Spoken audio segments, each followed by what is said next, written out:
mengandalkan mood artinya kita membatasi diri kan. Sementara kalau profesi kita udah di situ, kita udah nggak boleh dibatasi lagi gitu. Kita harus belajar bertanggung jawab.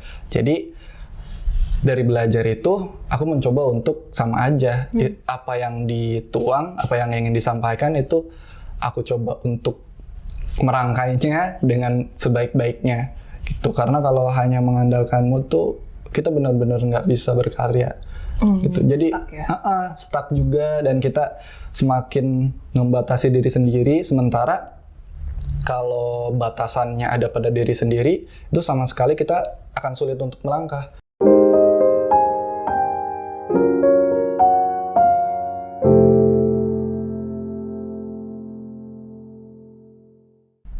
Salam teman baca, Behind the Book hadir kembali dalam segmen Behind the Story bersama Raisa.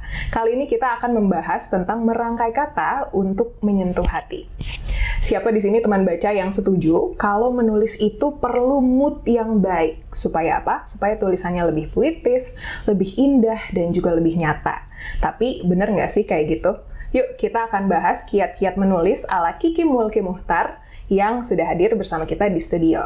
Halo Mas Kiki. Halo Kak Raisa, ketemu lagi. Ketemu lagi. Ini kali kedua ya kita ketemu ya. Iya, kali kedua kayak lagu ya. Kayak lagu, betul. Kayak lagu saya ya. Bener lagi. Bener ya. Nah, teman baca, Mas Kiki ini sudah banyak sekali menelurkan karya. Jadi kita akan tanya-tanya nih sama Mas Kiki ya. Nah, Mas Kiki, kalau tadi aku sebutnya kan Mas Kiki sudah banyak nih mengeluarkan karya-karya. Lebih dari satu berarti. Lebih dari satu berarti ya.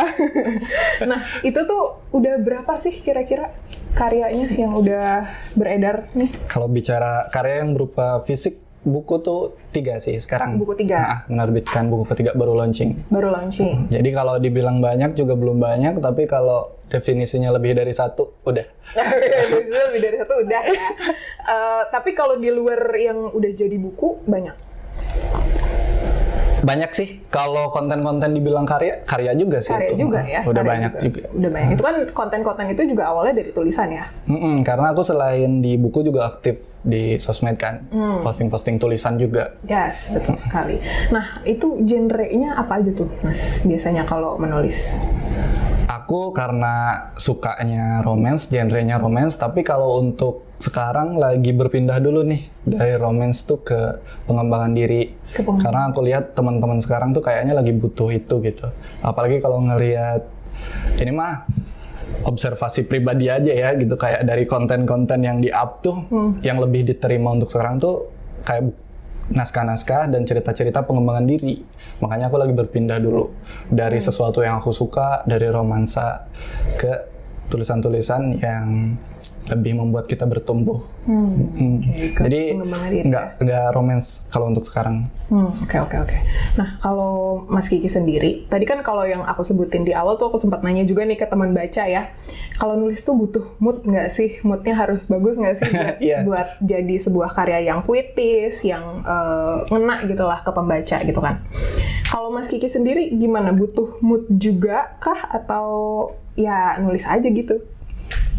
Kalau bicara mood, butuh pasti. Butuh ya? Tiap penulis butuh mood, karena dari mood itu sendiri biasanya akan lebih lancar dituangkan ya. Apa yang kita rasakan, apa yang kita pikirkan juga akan lebih lancar untuk dituang. Tapi ketika aku sendiri udah menganggap diri aku profesinya sebagai penulis, aku harus mencoba keluar dari keterbiasaan mengandalkan mood tersebut. Karena udah nggak bisa lagi ketika aku hanya mengandalkan mood. Jadi pelan-pelan aku belajar untuk terbiasa menulis karena itu adalah tanggung jawabku. Jadinya udah nggak tergantung lagi sama mood. Jadi ketika ada sesuatu yang aku pikir harus aku tulis meskipun nggak mood. Oke. Tapi kalau dari mood itu kan berpengaruh juga ya ke tulisan, terus kayak feel-nya tulisan itu gitu ya. Nah, kalau Mas Kiki kan ada banyak ya karyanya, ada di sosial media, terus jadi buku juga, nulis buku gitu. Kalau misalnya si mood itu lagi hilang entah kemana, itu tulisannya bakalan beda nggak tuh? Pasti beda ya? Antara yang pakai mood sama yang nggak pakai mood. Kalau beda sih kayaknya dibaca sama orang ya. Kalau buat penulisnya sih kayaknya sama aja gitu. Sama aja. Kalau aku yang nulis sih sama aja kayaknya. Soalnya karena aku belajar untuk keluar dari keterbatasan, karena mengandalkan mood artinya kita membatasi diri kan. Sementara kalau profesi kita udah di situ, kita udah nggak boleh dibatasi lagi gitu. Kita harus belajar bertanggung jawab. Jadi dari belajar itu aku mencoba untuk sama aja. Apa yang dituang, apa yang ingin disampaikan itu aku coba untuk merangkainya dengan sebaik-baiknya gitu. Karena kalau hanya mengandalkan mood tuh kita benar-benar nggak bisa berkarya gitu. Jadi stuck juga, dan kita semakin membatasi diri sendiri. Sementara kalau batasannya ada pada diri sendiri, itu sama sekali kita akan sulit untuk melangkah. Karena batasan tuh kan banyak dari luar ya sebenarnya. Kalau ditambah sama batasan dari diri sendiri, kita jadi makin terbengkalai juga si karya-karyanya gitu. Tapi kalau bicara akan tersampaikan atau enggak, aku sendiri belajarnya untuk mencoba, kalau lagi nggak mood ya, kalau lagi nggak mood, aku mencoba untuk mengambil perenungan gitu, aku sendiri. Jadi kalau sebelum menulis tuh, apa kira-kira yang orang lain rasakan gitu, bagaimana kalau aku menjadi dia, aku tanya itu ke diri sendiri gitu, kayak sambil merem sebelum menulis. Terus kira-kira apa yang ingin dia ungkapkan gitu, jadi aku kayak mencoba untuk membadani dia. Jadi berkaca ke orang lain juga ya? Dan aku mencoba untuk menjadi dia gitu.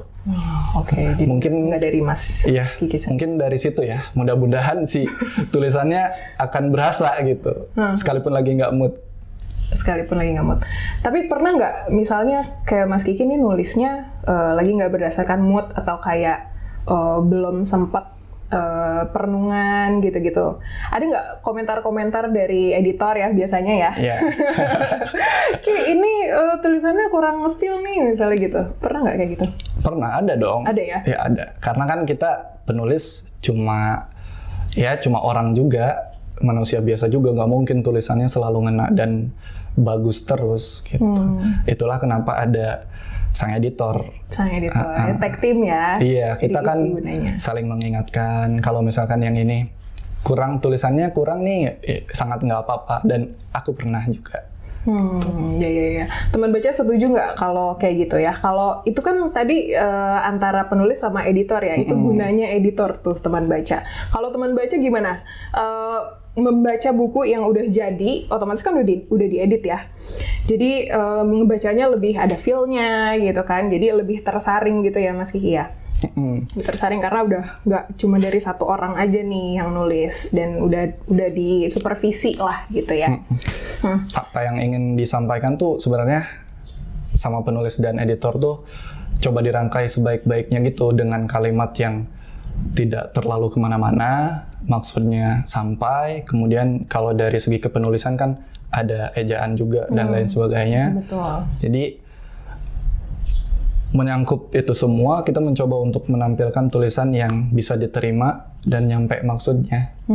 Ya itulah kenapa teman baca kalau baca buku nih ya, itu pasti nyaman ya, ejaannya udah sempurna gitu lah ya istilahnya. Nah tadi kata Mas Kiki kan Mas Kiki itu udah nggak bergantung nih sama mood ya kan? Aku paksa aja. Udah dipaksa lah untuk nggak bergantung sama mood. Terus bergantungnya sama apa? Deadline mungkin? Aku termasuk pemalas ya. Pemalas. Aku orang pemalas, makanya ketika ada sesuatu yang harus aku kerjakan, aku pasti akan kerjakan itu supaya aku bisa malas-malasan lagi. Gitu. Jadi nggak bergantung sama deadline. Nggak bergantung sama deadline. Sama itu sih, sama perasaan tanggung jawab tadi bergantungnya. Karena saya adalah seorang penulis, kemudian saya berkarya di sini, saya mengambil nafkah juga dari sini, maka saya harus mengerjakan ini dengan sepenuh hati gitu. Kalimat yang diucapkan sama diri sendirinya gitu. Iya, itu jadi afirmasi diri ya? Betul, jadi afirmasi diri.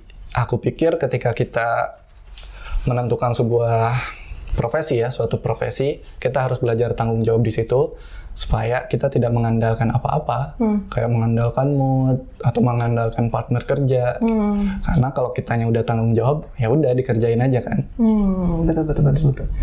Tadi kalau kata Mas Kiki, tujuannya udah saklek banget nih ya, pengen menyentuh hati gitu kan. Mudah-mudahan. Ya, mudah-mudahan gitu ya, itu tujuan utamanya lah. Tapi tercapai sih kalau aku lihat dari karya-karyanya nih. Alhamdulillah.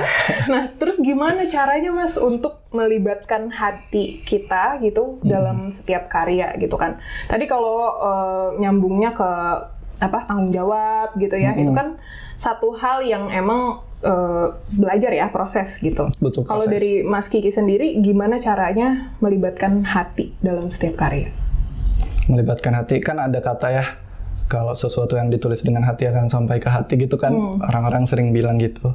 Mungkin itu adaptasi dari mood yang kita rasakan, sesuatu yang sedang kita pikirkan, juga kemampuan kita untuk membadani orang lain. Kita berusaha untuk memahami orang-orang yang ada di sekitar kita, kemudian dituangkan ke dalam tulisan. Aku pikir aku bisa begitu karena latihan setiap hari sih, karena aku kan mencoba untuk satu hari satu quote kan. Kayaknya dari situ sih. One day one quote ya? Iya, aku tuh dari tahun 2016. Wow, lama ya Mas? Satu hari pokoknya nggak boleh nggak nulis gitu. Minimal satu quote gitu bikin. Kayaknya dari situ kemudian kita ya akan terbiasa, karena kita kan kalau pertama-pertama mungkin akan cukup gugup ya, baik ngobrol langsung ataupun di dalam tulisan. Tapi setelah itu dibiasakan, kita akan terbiasa juga untuk meresapi bagaimana kehidupan orang lain gitu, kayak memikirkan. Kayak dari nanya aja sih ke diri sendiri, bagaimana yang orang lain rasakan, apa yang ingin orang lain ungkapkan, hal baik apa yang ingin disampaikan gitu. Kan tulisan nggak cuma luka aja yang disampaikan. Kalau bicaranya kepada self healing dan self improvement, harus ada solusi sesederhana apapun itu gitu. Coba dipikirkan itu dan coba dirangkai bagaimana caranya tulisan ini akan disampaikan dengan sopan, dengan seindah mungkin, dan nyampe ke hati. Ya, itu butuh latihan setiap hari. Ya. Iya. Iya, butuh latihan, butuh ya banyak lah gitu ya. Berarti bener nih kata pepatah, kita bisa karena kita terbiasa gitu. Tadi kayak Mas Kiki latihannya adalah dengan quotes, one day one quotes. Kalau aku latihannya gitu dari 2016 gitu. Dari dulu masih main-main bola, aku nggak nulis kan dulu kan, waktu masih ngejar karir di main bola.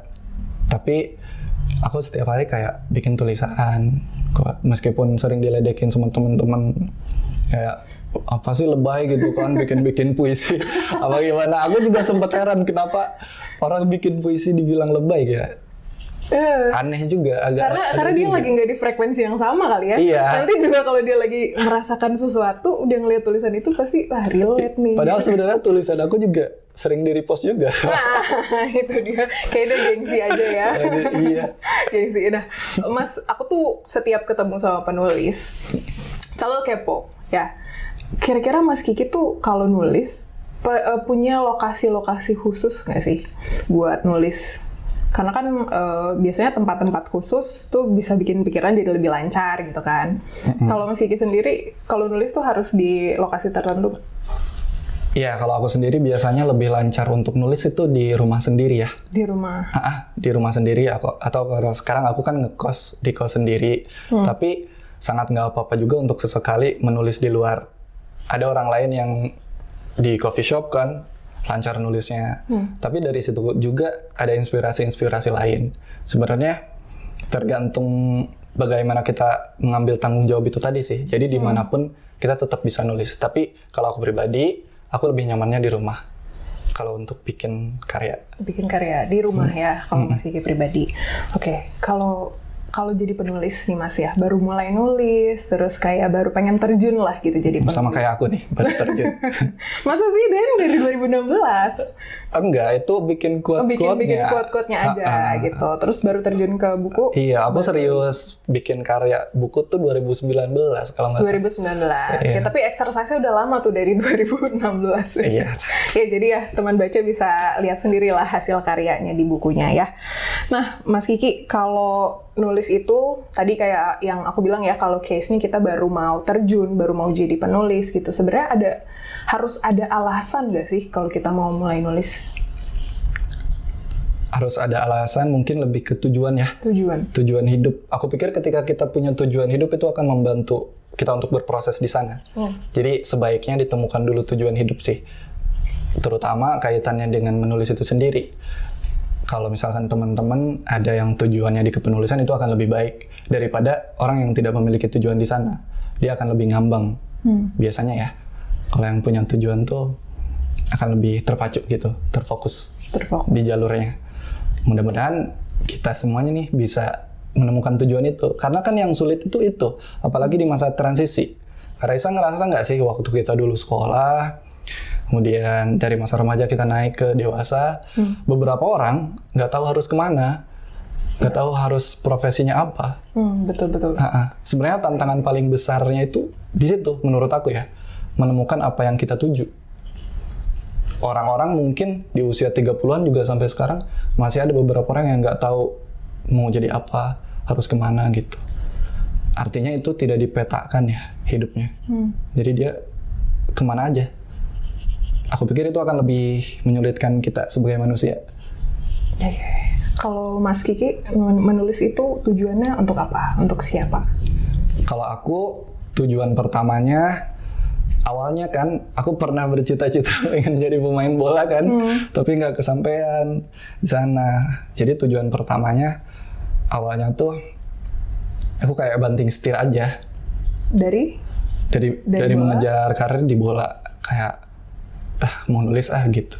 Karena aku termasuk orang yang nggak tahu ya, aku nggak tahu ini baik atau enggak, tapi aku merasa begini. Karena aku pikir hidup aku tuh cuma sekali gitu di dunia, dan ketika waktu-waktu yang kita lalui itu nggak bisa diulang kembali, kenapa nggak aku coba untuk menjadi sesuatu gitu di dunia ini tuh.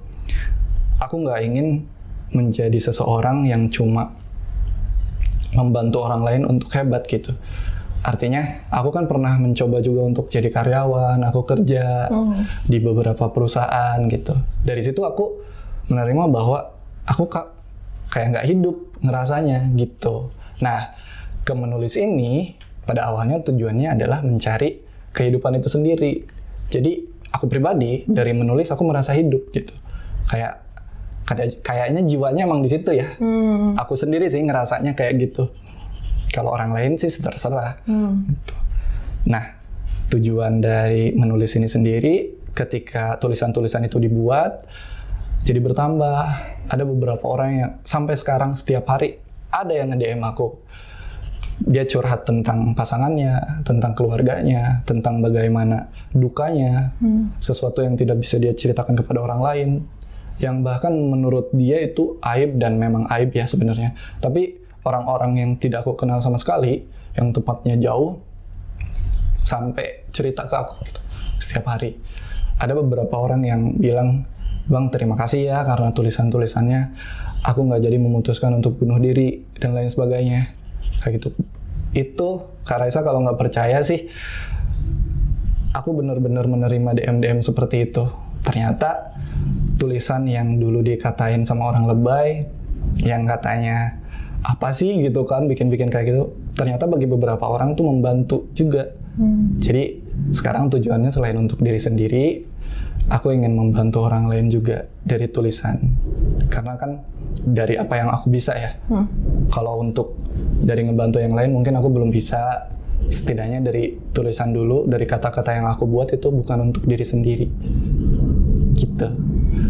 Lumayan bertujuan lah. Lumayan bertujuan sekali. Tapi aku percaya kok Mas, banyak sekali orang yang terbantu gitu ya dari tulisan-tulisannya. Dia jadi sadar akan apa yang dia alami gitu, bahwa dia tuh nggak sendirian. Jadi kayak dia punya temen loh gitu. Dan dia nggak akan melewati apa yang jadi masalah dia sendiri gitu. Jadi punya pegangan lah ya. Jadi itu kan dia membantu juga gitu. Mas Kiki, tadi kan Mas Kiki tujuan menulis itu adalah salah satunya pengen membantu ya.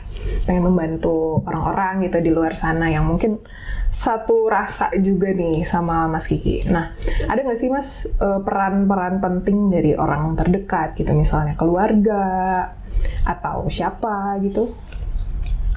Kalau peran khusus di dalam kepenulisan sendiri sih nggak ada banget sama sekali. Nggak ada banget sama sekali. Nah, dari kecil aku tuh kayak udah dibiasakan untuk menentukan hidup sendiri gitu. Nah, karena kan orang tua aku udah pisah dari aku kecil, jadi aku tinggal sama mama.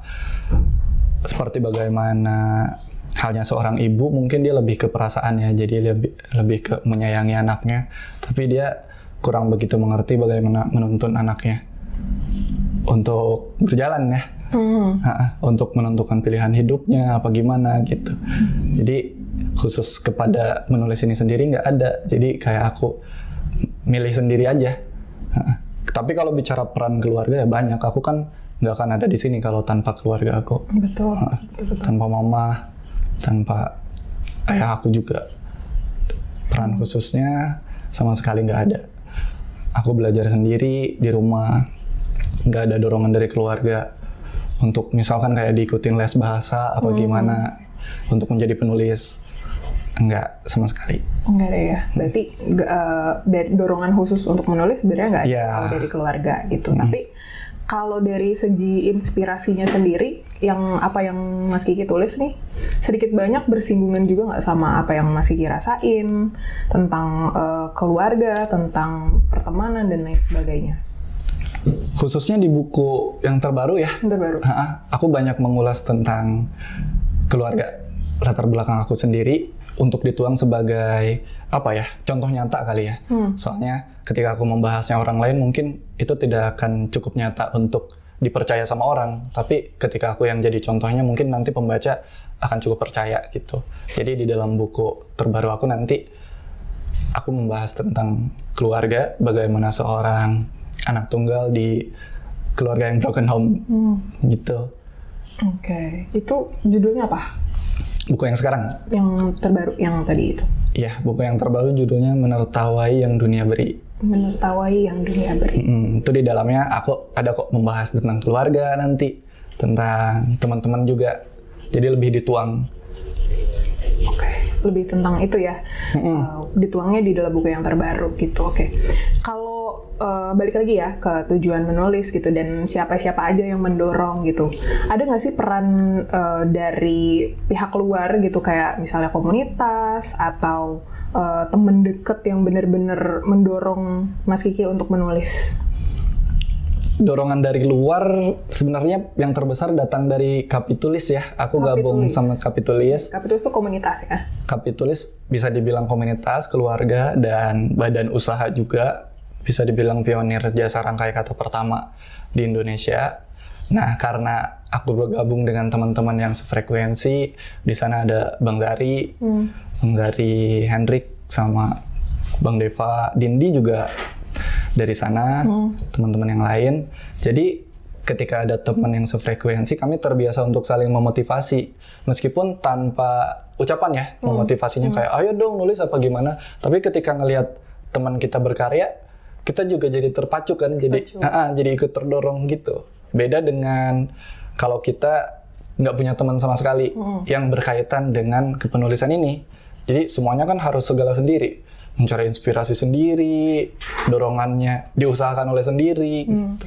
Jadi hal baiknya dari aku bergabung Kapitulis itu salah satunya. Ada dorongan lain, teman-teman aku berkarya, masa aku mau diem aja gitu. Ya, bisa saling mengisi juga ya, bisa saling mengisi. Lihat nih karyanya satu sama lain. Saling berbagi juga, kita ngobrol juga tentang kepenulisan. Aku juga di sana banyak belajar dari Uda Ivan Lanin tentang kepenulisan dan ejaan ya. Meskipun aku belum hafal semuanya, belum paham semuanya, tapi sedikitnya aku banyak belajar di situ. Ya, banyak yang bisa diambil lah ya. Iya. Kalau punya teman yang sefrekuensi. Alhamdulillah. Ada tempat untuk belajar. Betul sekali. Nah, kalau misalnya kita bikin karya gitu ya, terutama buku, tentu pengen banget ada yang baca gitu kan. Ada yang, jadi buku ini tuh bisa bermanfaat gitu ya buat orang lain. Kalau dari Mas Kiki sendiri gimana sih caranya kita bisa bikin pembaca tuh tune in sama tulisan kita? Caranya mungkin yang tadi aja, yang aku sempat cerita juga. Aku mencoba, karena kan di Kapitulis ini aku terbiasa untuk mengerjakan jasa rangkai kata ya. Dari sini kemudian aku belajar untuk membadani bahasanya tuh kita berperan sebagai gitu, orang yang memesan ini.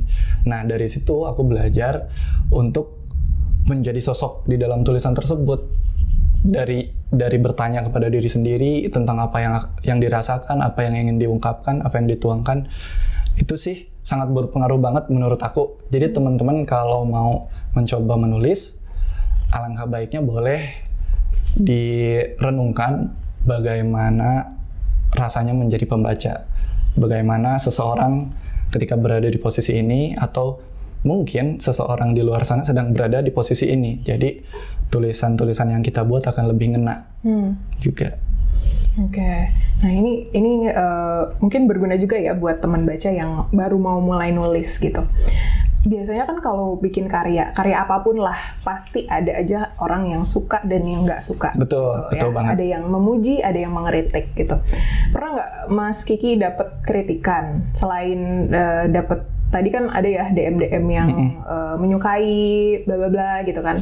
Kalau yang kritik kayak tadi mungkin salah satu contohnya adalah itu ya puisinya. Iya, yang dibilang lebay. Yang dibilang lebay gitu. Tapi ada lagi nggak selain itu?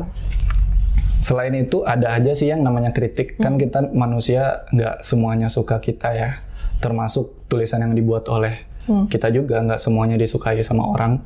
Ada aja yang kritik tapi aku lupa persisnya karena mungkin aku nggak mengambil itu dengan berlebihan ya, kayak dipikirin berlebihan apa gimana.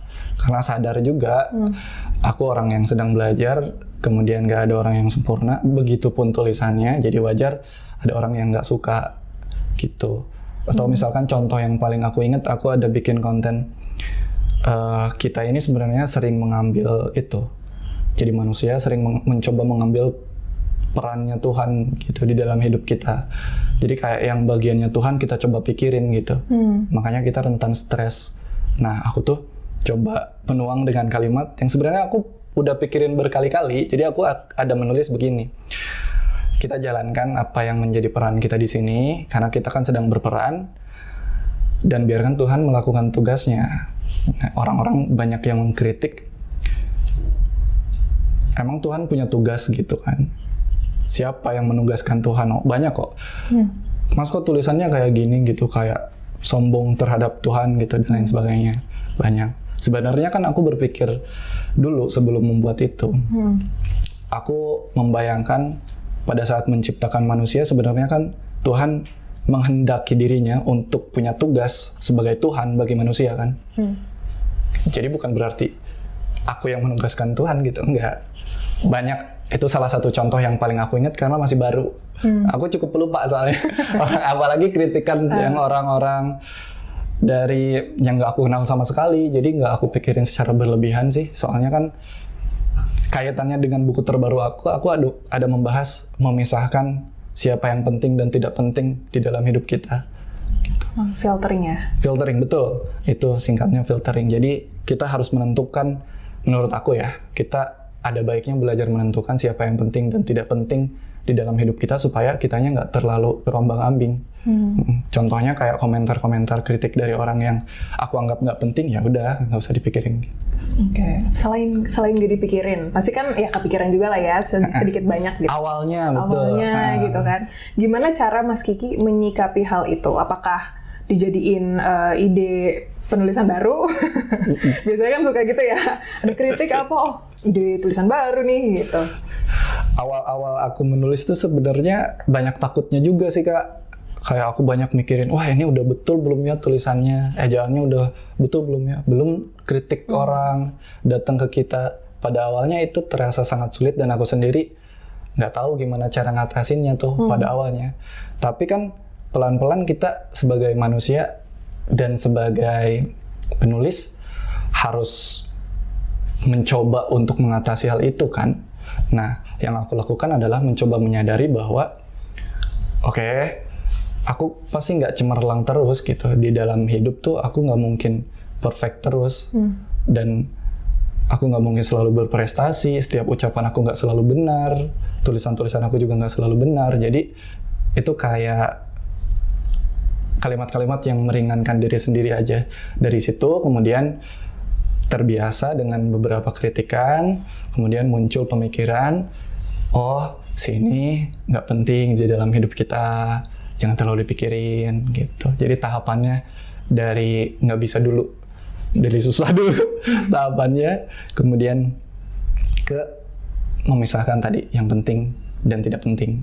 Oke, memisahkan yang penting dan yang nggak penting, teman baca. Catat ya. Nah, aku tuh sering denger ya, Mas Kiki, kalau editor tuh sering bilang kalau buku itu ibaratkan anak. Betul. Gitu kan. Nah, kalau Mas Kiki nih pasti kan tiap perlakuan anak gitu ya, orang tua terhadap anak tuh beda-beda gitu kan. Kalau Mas Kiki memperlakukan bukunya kan udah ada 3 karya ya. Alhamdulillah. Itu treatmentnya sama kah atau beda-beda karena beda-beda genre? Kalau treatment dan perlakuan sih sebenarnya perbedaannya adalah di genrenya buku itu sendiri ya. Kalau buku pertama kan puisi, buku kedua juga dikemasnya secara puitis, ketiga itu buku pengembangan diri dan aku mencoba keluar dari kepuitisan itu dan tulisannya tidak puisi. Jadi perlakuannya mungkin bedanya di situ aja, tapi ketulusan di dalam menulis itu sama semuanya. Jadi kayak setiap yang aku tulis di sana itu berangkat dari maksud-maksud yang baik gitu. Bukan hanya untuk diri sendiri, tetapi untuk orang lain juga. Harapannya sih begitu. Jadi kalau bicara ketulusan semuanya sama. Kalau bicara perlakuannya, bagaimana itu ditulis mungkin agak berbeda karena bentuk pengemasannya aja perbedaannya. Yeah. Ada yang spesial nggak sih dari ketiga karya yang Mas Kiki udah keluarin nih, ya kan? Kalau yang pertama mungkin puisi, yang kedua juga sama gitu ya, mirip-mirip. Yang ketiga itu mungkin lebih spesial atau gimana? karena kan berhubungan langsung nih sama ceritanya Mas Kiki kan? Iya. Yeah. Kalau spesial tuh spesial semua sih. Spesial semua ya. Karena aku kan bapaknya. Iya betul. Ketiga tulisan aku, anak-anak aku tiga-tiganya. Jadi semuanya spesial, cuma apa yang disampaikannya mungkin berbeda ya. Kalau buku pertama itu tulisan yang menyangkut semua perasaan aku, dan di situ behind story-nya aku ditinggal nikah sama seseorang. Jadi semuanya tentang perasaan aku sendiri di dalam buku pertama. Gitu. Yang buku kedua spesialnya itu adalah buku kolaborasi, ada 2 sudut pandang dari perempuan dan laki-laki, bagaimana seseorang bertemu tapi di waktu yang salah. Itu spesial banget menurut aku karena pasti bukan cuma aku yang pernah ketemu dengan orang yang dirasa tepat, tapi ternyata bukan. Yang ketiga ini titik spesialnya adalah di mantra-mantranya ya. Aku mencoba menulis mantra-mantra ajaib gitu. Jadi bukunya karena tidak puisi dan pengemasannya tidak puitis seperti buku pertama dan kedua, jadi aku harap dapat lebih mudah dicerna sama teman-teman pembaca gitu. Jadi spesialnya mudah-mudahan pada saat buku ini dibuka, yang ketiga ini, pada saat nanti bukunya dibuka, kemudian bukunya selesai dibaca dan ditutup, sesuatu akan secara ajaib berubah di dalam hidup pembacanya. Itulah kenapa aku pakai tagline mantra-mantra ajaib saat aku bicara kepada diri sendiri. Karena aku mencoba membayangkan seseorang punya luka, kemudian punya permasalahan di dalam hidup yang mungkin tidak bisa dia ceritakan kepada orang lain. Diwakilkan oleh buku ini, ketika dia membuka buku ini, si perasaannya terungkapkan, menjadi lebur di sana, kemudian pada saat bukunya ditutup, dia menjadi lebih lega dan sesuatu berubah akhirnya untuk dirinya sendiri. Perubahannya tentunya jadi lebih baik ya, harapannya. Iya dong, pasti. Kalau spesial, semuanya spesial banget. Spesial, semuanya spesial ya. Menertawai yang dunia beri. Tagline-nya adalah mantra-mantra ajaib saat bicara kepada diri sendiri. Oke, thank you banget Mas Kiki. Ini sebelum kita tutup ya, teman baca, mungkin ada sedikit sharing-sharing kiat-kiat khusus nih dari Mas Kiki buat teman baca, supaya siapa tahu kan teman baca lagi mau nulis, terus dapat kiat-kiat nih dari Mas Kiki, akhirnya karyanya bisa terbit juga gitu. Kiat-kiat khususnya dari aku sendiri mungkin perbanyak membaca dan mencoba untuk lebih merenungi ya. Lebih, karena menurut aku penulis itu adalah orang-orang yang suka merenungi sesuatu ya. Karena kalau kita tidak merenungi suatu hal, kita tidak akan mungkin bisa menulis itu secara fokus dan kena kepada orang-orang yang akan membacanya. Kiatnya adalah perbanyak membaca, kemudian mencoba untuk merenungi kalimat yang akan kita ungkapkan, Kemudian belajarlah mungkin setiap hari untuk menulis supaya kita menjadi orang yang terbiasa di dalam hal tersebut, supaya kemudian kita tidak merasa terpaksa di dalam menulis. Gitu. Banyak kiat-kiat yang lain mungkin dari mencoba ikut seminar sama penulis-penulis yang udah hebat dan lain sebagainya. Ya, ikut komunitas. Betul, ikut komunitas juga. Punya teman-teman yang sefrekuensi cukup membantu juga untuk kita belajar bertumbuh. Sama seperti buku yang ini. Buku ini sebenarnya bercerita tentang kita belajar melepaskan, menerima, dan bertumbuh. Melepaskan, menerima, dan bertumbuh. Terima kasih. Sama-sama. Terima kasih juga. Sharing ya. Sama-sama ya. Teman baca, itu dia pembahasan kita hari ini ya. Terima kasih banyak sudah menyimak Behind the Story dalam Behind the Book. So, buat teman baca yang mau tahu bukunya ya, buku Mas Kiki Mulki Muhtar ini ada Menertawai Yang Dunia Beri dan juga ada Pada Setiap Diam. Itu bisa didapatkan di Bumi Fiksi, Republik Fiksi, dan juga Gramedia dan toko-toko buku resmi lainnya. Jadi jangan lupa untuk dukung selalu buku original, jangan beli buku bajakan. Terima kasih sudah menyimak Behind the Story dalam Behind the Book. Sampai jumpa pekan depan. Salam.